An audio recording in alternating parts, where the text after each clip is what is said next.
So I'm kind of losing track of things.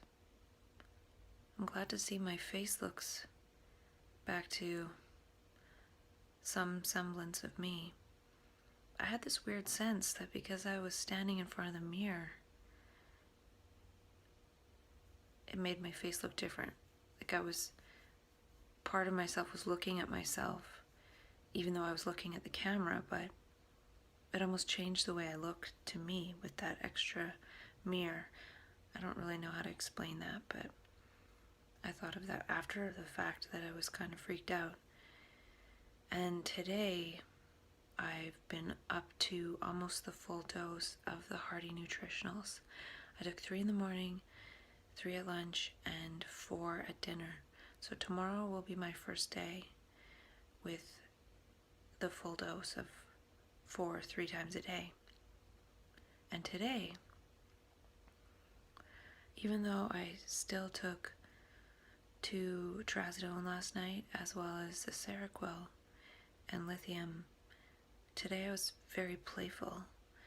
I took a couple of videos. I took a video of this tiny little bug, and I took it with my macro lens, and he was cleaning up the dust with his little mouth. And then he got his foot stuck on some fluff, and then he kicked it off, and he also tried to fly away, and then he fell on his back.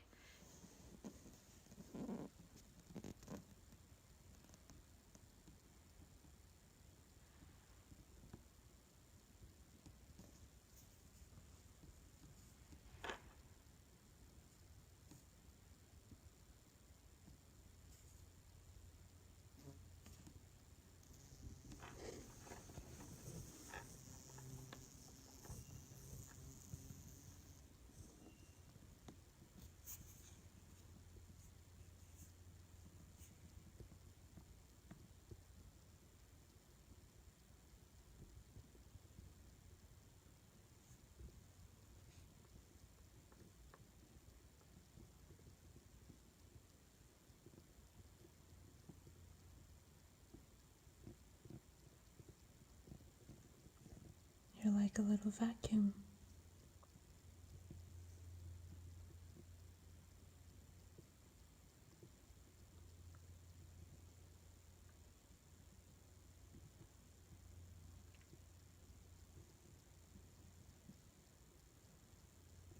You're made of dust.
Did you have fluff stuck to you?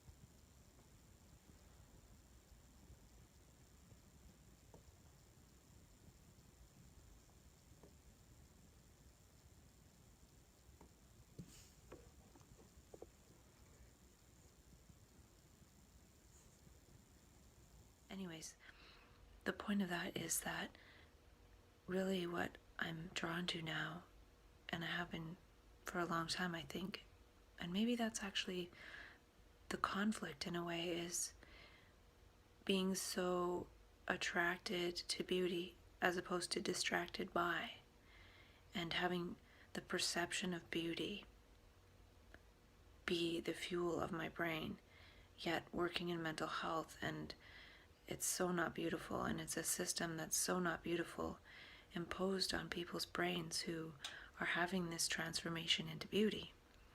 And I'm just using the word beauty. It could be called who knows what. And I keep changing the words that I use. But that's all part of the evolving self-dialogue I'm having with myself.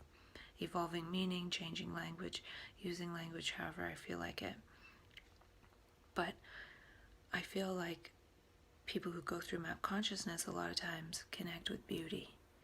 And then their brains are drawn to beauty, and it mutates the brain towards beauty, which is a completely different value system. And that sort of encompasses so many things I've talked about that I don't remember, like altruism and embodying mania, and how it's a very active, dynamic, playful living state, because it's not something contrived. It's playful, and playful is in the moment. You can't play a game with somebody yesterday. It has to be in the moment. And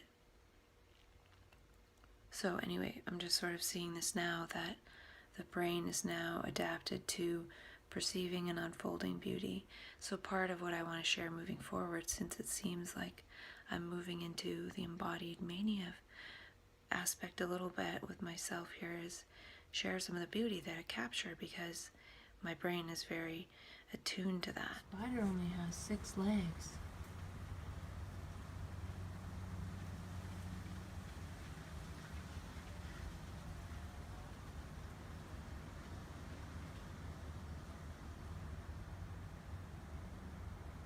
And I also captured a bit of a bee, and he was just sort of crawling around, and I think he was on his way out of this reality, but he still looked very beautiful, and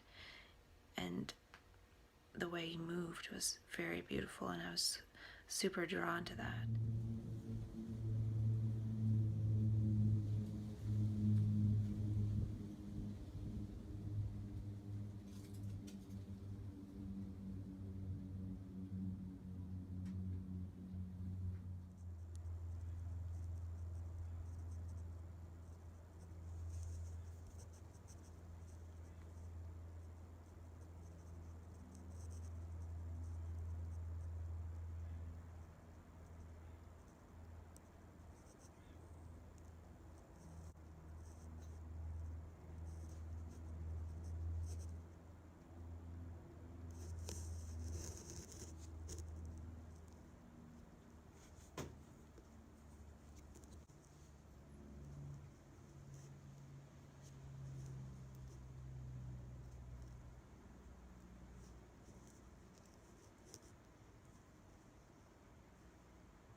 And then I made a very silly video.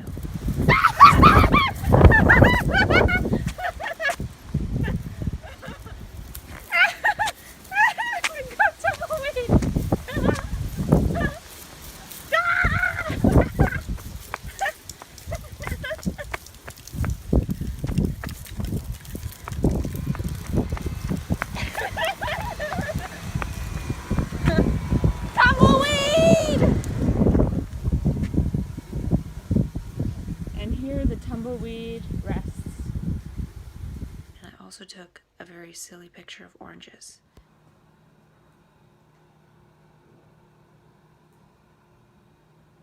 Things a manic would do. So I will share these things intermittently, because it's one thing for me to talk on about this stuff, but it's another thing for me to share how I sort of see throughout my life and how I live. And I'm being attracted more and drawn more to beauty, and less to even talking with myself, even though I've taken a ton of notes, but I have to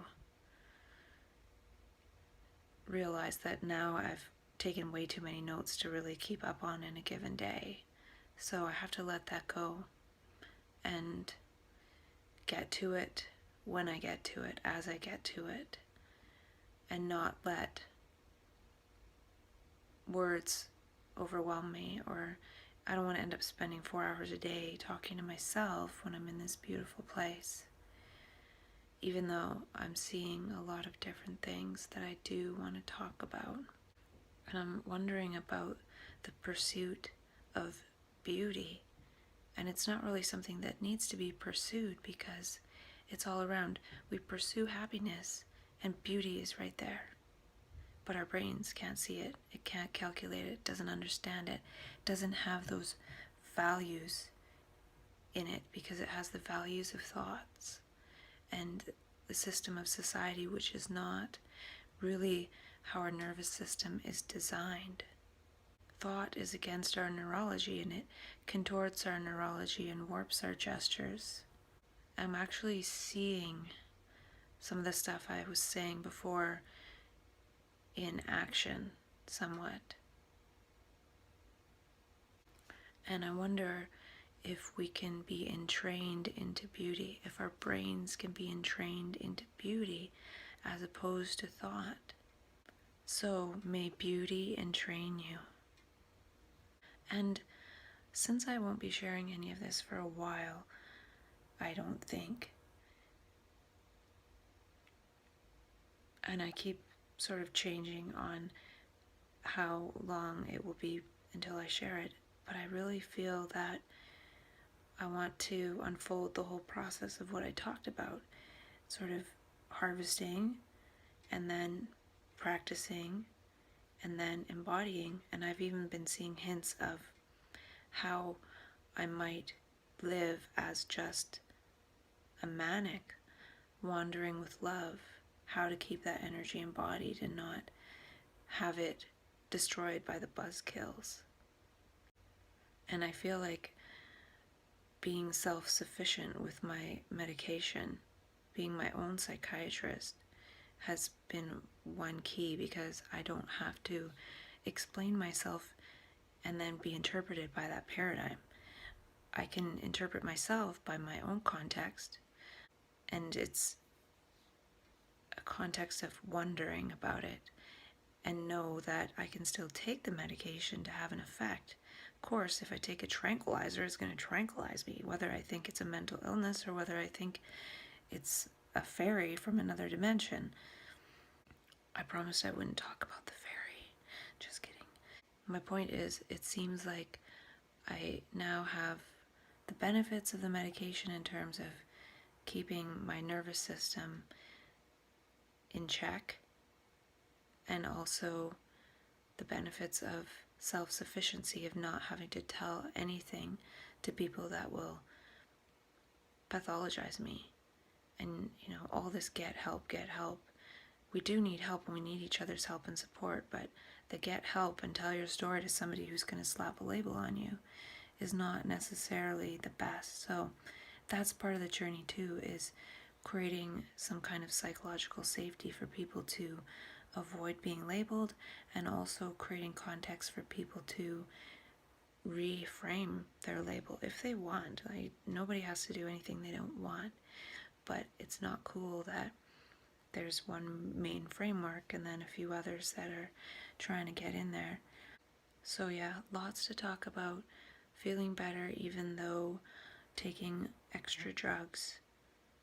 So the next few days are busy days, and I don't know how much of the information I'll get to, but I at least want to update, because what's more important than what I've written down is being on this Hearty Nutritionals and talking about how I feel different as the days go by. And that's part of the embodied thing, because I've wanted to reduce my medications, and it seems like being here in this beautiful place and then having signs of distress after 2 months is the last straw. I'm not just going to drug myself into oblivion, even though I know if I did, my brain would come back. The brain can grow back so fast. All this defect for life stuff is absolute bogus stuff. Okay? Don't believe that your brain is defective. And I had this weird insight because I was thinking about improv, and I might have talked of mania as improv in a way, because mania is responding to the moment. And that's why it can be difficult, because if one responds to the moment infinitely, one is going to end up somewhere strange at some point, either very quickly or at some point, because one is not responding based on values of society, like, oh, I should go get a job, or oh, I should do this at this time or that at that time, or I shouldn't be doing that. It's just kind of like yes and it's like improvising, but there's sort of an art to it or something. I don't know. But anyway, I was thinking about how it almost feels like this path of mania, this manic path towards enlightenment, is like auditioning for the universe. It's like each moment is an act in a way. And are we acting in alignment with the universe? And so each moment in a way is kind of like an interview or an audition with the universe, not with the structures of thought and society that we've been adjusting ourselves to, which doesn't mean we go out and harm things. It's actually the opposite. So it feels like auditioning for the universe. And this experiment, whether it lasts another 6 months or 9 months or up to 2 years, it's just sort of this audition with the universe. I don't even know if I ever will share any of this. So really right now it's just for me to me. And I probably won't end up watching this. I'm just going to be living it. And again, this is my attempt at thriving. Because if I don't attempt that, I might end up attempting something else. And it really is kind of like do or die. I am renting a car in a couple weeks, and I kind of want to drive to Vegas and see Celine Dion, because I don't know if I'll be alive in a year. I don't know. Like, I think I will, but, you know, who knows if I will or won't. And so it feels important to just do what's important. And I wanted to see her because when I was first diagnosed and I was on all those meds and not doing well, I would just sit there kind of drugged out and watch her in her documentary tour video thing and her other show in Boston or something. And I just maybe just sense the beauty of her and how she's just this talented person as well as many other things. I don't know. I just feel like it's some kind of completion to go and see her. So if I was sort of on my way off the meds and seeing her show in Vegas at the same time, that would really be something. And speaking of singing, I took a video of me singing today, and I'm going to put it in here just for the heck of it, because I really don't care. And it's not about I know how to sing, because I sure don't. It's more about just belting it out and playing with one's voice, bringing the voice out of the body as opposed to leaving it inside swirling around, getting some of that energy out. And that's part of self-dialogue, and that's part of what I ask myself, is this something a manic would do? Yes. And if it is, then I'm on the right track, which is no track at all. It's just playfulness, which doesn't have a track. And I think there's a relationship between beauty and playfulness. Beauty is sort of like the wonder, the perception, the awe that opens the mind. And when the mind is open, it can also read people and just be playful and be in the moment in that way. When we're replaying thoughts, we can't be playful. We can, but to a limited extent. And I see too that I can design things so I can just be a wandering manic, and I said that, and I'm wondering if that will be maybe the latter part of this, is once I'm practiced into mania and have certain things in place and I'm off meds, maybe I will wander and do something and document that, and that way it would be cool to embody that which I harvested by talking about all that stuff. And one thing that's important is perceiving beauty, because seeing the beauty is what creates the brain as beautiful. And we all have that capacity.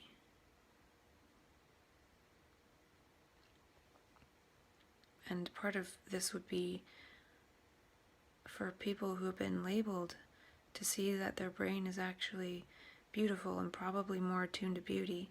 But when one is labeled and then put in an isolating apartment by themselves, it's not going to allow the beauty to flower, and the brain in a way gets crushed by the scenario that it's in. So again, Glad Park study. It's windy outside. Govinda Hare Gopala, Govinda Hare Gopala, Hare Hare Gopala, Hare Hare Gopala, Hare Hare Gopala, Govinda Hare.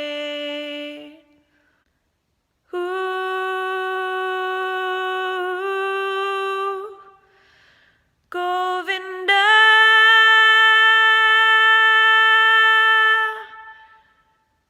Hare Gopala, Govinda Hare, Govinda Hare Gopala, Govinda Hare Gopala, Hare Hare Gopala, Hare Hare Gopala, Hare Hare Gopala, Govinda Hare. Ooh,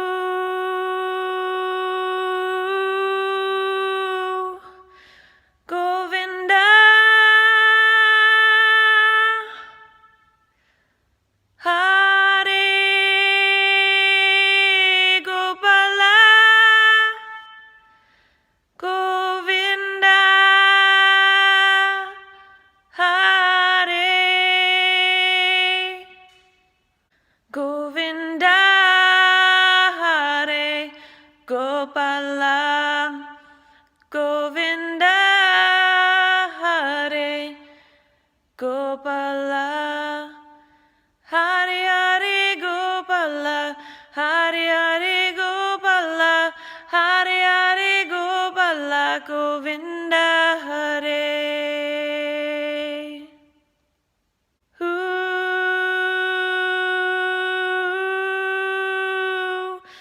Govinda Hare Gopala, Govinda Hare,